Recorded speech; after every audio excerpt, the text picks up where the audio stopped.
Hello friends, welcome back to the tutorial lab.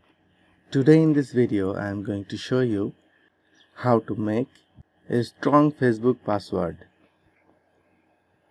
When you create a new password, bear in your mind that your password should be easy for you to remember but difficult to others to guess. Your Facebook password should be different to the password you use to log in to your other accounts, such as your email or bank account. Longer passwords are usually more secure.